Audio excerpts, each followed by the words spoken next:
Hi, I'm Ralph Shearing, President and CEO of Altaley Mining Corporation, and we are a mining company expanding in Mexico with 2 operating mines. One just came into production, Tahuehueto, it's a gold project, and our other project is Campo Morado, a mine in commercial production, primarily zinc, but improving with precious metals and other base metals. Ralph, how are you? I'm doing good, very good, thank you. Ralph, the problem solver. I think that's what I labelled you as last time we spoke. In my summary to our followers and subscribers. So you're here for one-to-one meeting European investors. So you're going on a bit of a road tour, aren't you? Right, we're getting back on the road again. We've been here a few times prior to COVID, and we want to get and reestablish those contacts again and meet new contacts. Institutional investors, whatever. Yeah. Right. Okay. So we'll do a quick recap. We'll put a link to the last interview below this one. Okay. Because I think it was a good conversation in terms of setting out the stall, and I was kind of fascinated by the team you constructed. And I say problem solver. I don't mean to be clear, but that's what you are, right? You find difficult projects that maybe slightly unloved. I guess you could say that. I mean, Campo Morado was known as a very difficult project, and my operations team, who really deserve all the credit, have turned that project around. Metal prices have helped, but they've cleaned it up, and we're producing a lot less expensive costs. And we've made good money. I mean, Campo Morado has been very kind to us in 2021. Yeah, no, it definitely has, but there's room for improvement, right? And that's what you're working on. Absolutely. We're working, I would call it a full court press on metallurgy, and we're investigating some fairly modern techniques for improving metallurgical recoveries. For pneumatic flotation, that's a big name, but it's a different type of flotation that works better with microfine grinding. Right. And what's the potential there? I mean, you're kind of, it's not a quick fix, but it is a process you got to get through. For what? What's the upside if you get it right? Well, the upside, first off, it's a process. We've been at it for 6 months, and we're likely another 3 or 4 months before we figure it all out. But we've had really good success with pneumatic flotation on increasing our concentrate grades and recoveries. We've done a really good job on lead. So we expect to be able to get better recoveries and a higher concentrate grade with lead. Got it. And that'll bring more silver and gold into the play. We've also just started production with copper, so we're now making a copper concentrate. That's another revenue source that we didn't have last year. And with this precious metal improvements that we're working on, we're looking at a forced oxidation and leaching. And we've been able to go into the tailings and do regrind and pneumatic flotation test on that. And we've been able to make a precious metal rich pyrite concentrate, which is ideal for reducing the mass in those tailings to be able to go to a forced oxidation and leaching. Right. And in terms of the revenue components, because concentrate, you don't get all the credit that you want for it, but you will. It's a process you hope to get there. So, what's it look like today in terms of what you're getting, and what do you hope you can prove this through to? What sort of range are you looking for? If I could put it into perspective by saying in 2021, our company had an operating profit of $26 million US. So that's a good number, and we've been using some of that cash for our other projects. To tell you the truth, where this can go with the added revenues, we won't know exactly until we're finished all the testing, but it's going to increase, and it's going to increase significantly. I mean, it's not going to be a double or anything like that, but certainly, I think 30, 40, 50% increase is potential. And that would make Campo Morado, which has been deemed to be a difficult mine, because it's in a kind of a difficult jurisdiction. It's had difficult metallurgy, but if we solve those metallurgical issues, then we've made it bulletproof to lower prices. Right. The reason I like your project, because you're old-fashioned in the sense that you're looking for money. You want to show money is possible to be made in mining, which is unusual. Again, I'm being glib, but it's true, right? So with some improvements, that the net revenues will increase, hopefully. Let's talk about your other project, and then I want to kind of get into where I hope you guys can go, right? So Tahuehueto, you're up and running now. 2 or 3 months, or is it a couple of months in, right? No, we just started last week. Oh, right, you were installing ball mills. We're slightly behind. It's a big construction project, so I'd say we were 2 months behind. However, we now have commissioned 1 ball mill. It's 500 tons per day. We're just going through the commissioning process.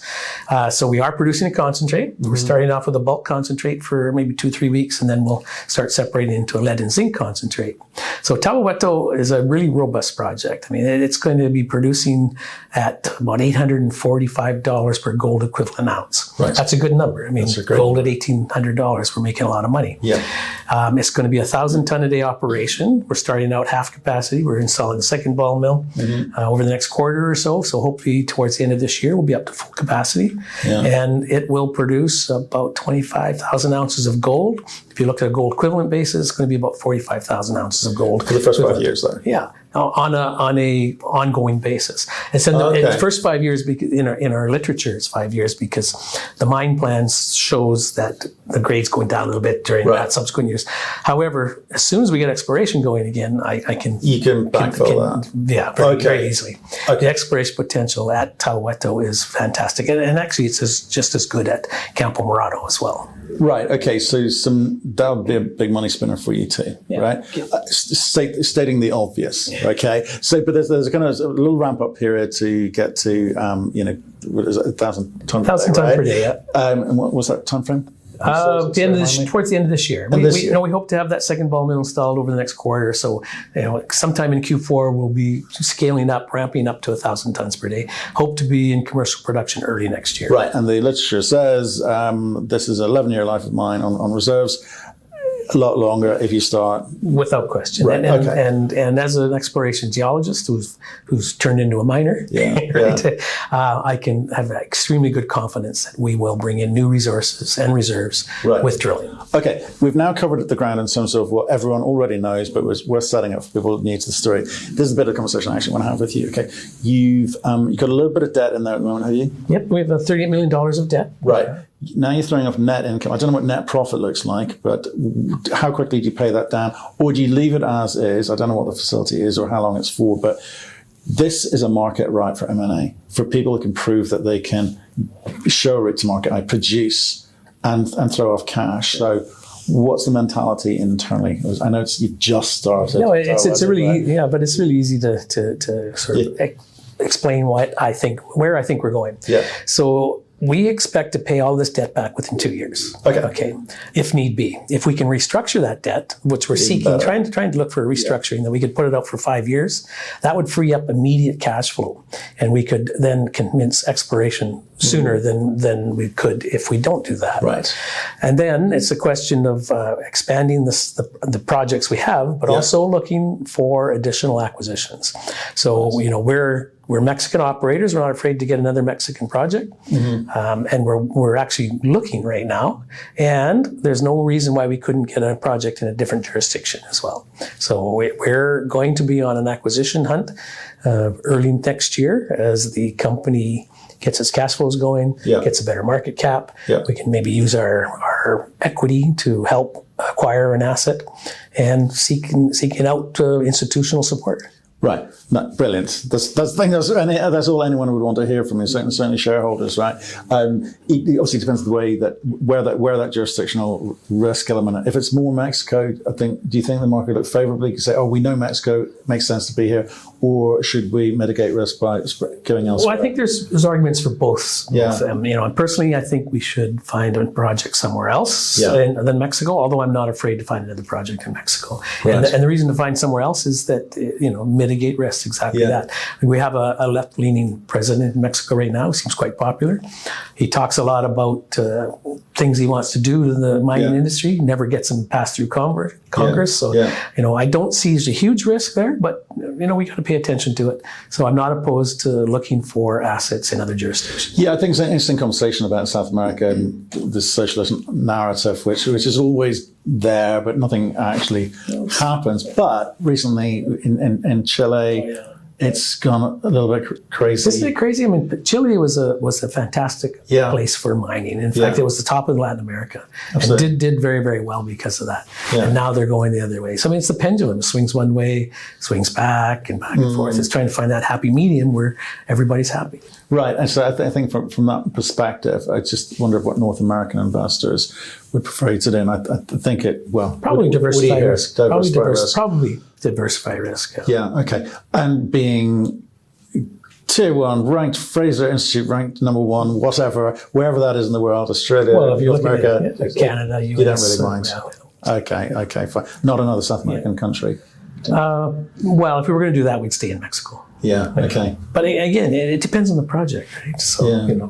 if you ever have a fantastic projects come along and the price is right, you don't want to necessarily pass it up. It's a funny time for you because once you start throwing off cash, banks come running to your door and say, "Hello, would you like some more money?" Yeah.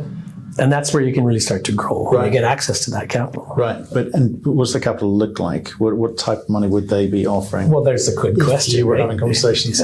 Well, right now, the conversations are a bit more difficult because we have to prove Tahuehueto is going to throw off the cash we assume it will. Right. And we have to deal with our debt. Right. That situation needs to be serviced on a regular basis or restructured. And then away we go. So remind me, who owns that debt at the moment? It's about $38 million. And From about where? $28 million of that is to Trafigura and Nearstar, which is essentially the same company, right? Yeah, okay. They loaned us money at Campo Morado, $5 million to restart operations, and they loaned us money at Tahuehueto for construction. And the Nearstar part of the debt was actually part of the purchase price renegotiated into a loan. Right. So just want to stay on the kind of jurisdictional component, right? And because we've had lots of conversations, and I'm sure you will over the last 12 months on ESG and social activism and NGOs and all that sort of things. And we've heard people say, miners have always done it. There's just a different badge for the same things we've always done. Other people going, no, it's the absolute core and fundamentals to what we're doing. But that sitting beside the political environment, forget the social environment, the political environment in some of these countries, like even Mexico, some nationalism of lithium and things like that, it can't help, I guess, strain the nerves somewhat. Well, it doesn't keep me up at night, but it's you're cognizant of it. So what do you do?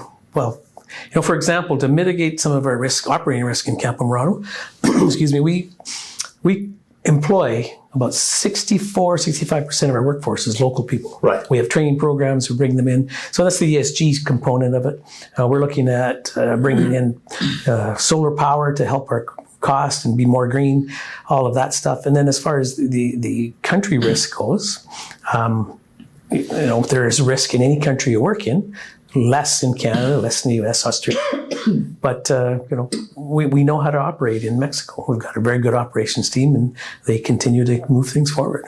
I mean, that's pretty interesting, actually. One of the phrases that you used in there was, in terms of employment of like solar power, and that kind of that maps to the kind of EIA requirements potentially and kind of helps the story and the narrative. But it's also maps to trying to reduce costs. Well, it does. You've already got low costs. Mm-hmm. So where can this thing go? Well, we're working on a number of initiatives to lower our costs. In fact, we have a proposal now for solar power at Campo Morado. We're going to get one for Tahuehueto. Tahuehueto would be great because we're trucking fuel in to generate power there. So if we can half the day have the solar power, it's going to reduce our costs substantially. At Campo Morado, we're also looking at saving power on the current operating electrical motors. Yep. There's some technology we've had tested through first phase that shows these motors operate to the load. I mean, without this technology, they operate at a constant rate. So you're using a certain amount of power no matter what you do. This technology gauges how hard they're working, and if they don't need the power, reduces the amount of power to it. So we've had a 20% increase on one of the motors we tested on the conveyor belt for the crusher to the SAG mill.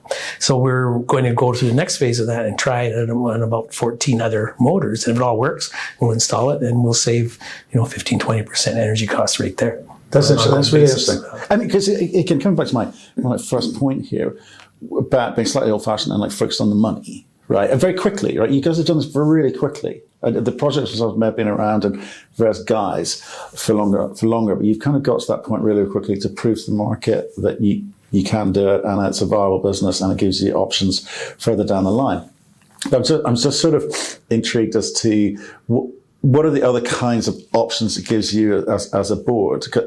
Because you can be accused of maybe, get distracted. No. Just automation in mining now is becoming a very big thing. So, we're not quite healthy enough now, but we continue to bring in the profits and we can look at a lot more automation, which will make it more efficient, so on and so forth. Yeah. So that's the future of this. Is that Yeah, I think so. Yeah, as much as possible. That if it put it this way, if it makes sense, we save money, we make better profits for our shareholders, then we're going to investigate it. And if it works, we'll implement, subject to getting the money necessary to fund those type of improvements. Right. Okay. And I just wonder, as a business, then, where you go next? Do you need to find similar profile here, or can you actually go for pure exploration or early development? Yeah, I think we would be concentrating on a very advanced exploration or in production style of situation. Right. I can't see us going back to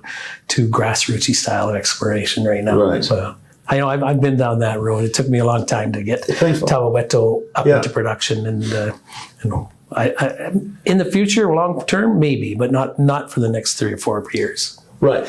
And given the profile of what you've got at the moment and what you potentially are looking for, it doesn't make you a very attractive takeover target. This is a cash machine sort of operation. Well, that does make a takeover target, right? I mean, the big company. Well, I don't know, but they'd have to inherit doing what you're doing, and you've got to be able to say, "Hey, there's real scale to this." And look, we know we're making a good margin here, but as a kind of step and repeat cookie cutter formula, is it that simple?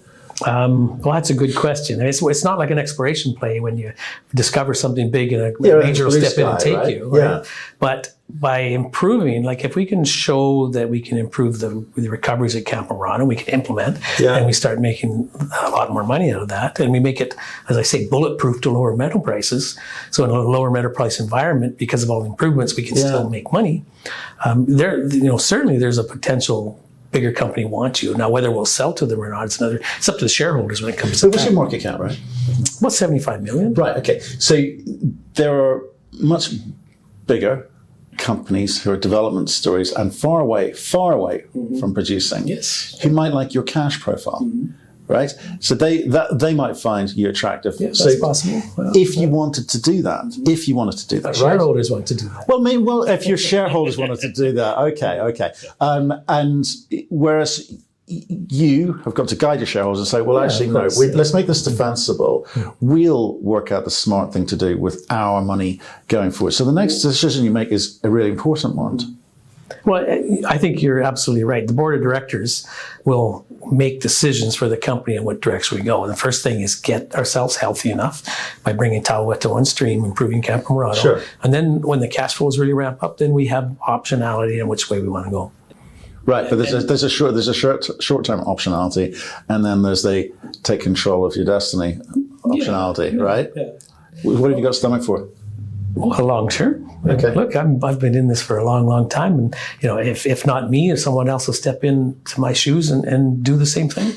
Well, okay.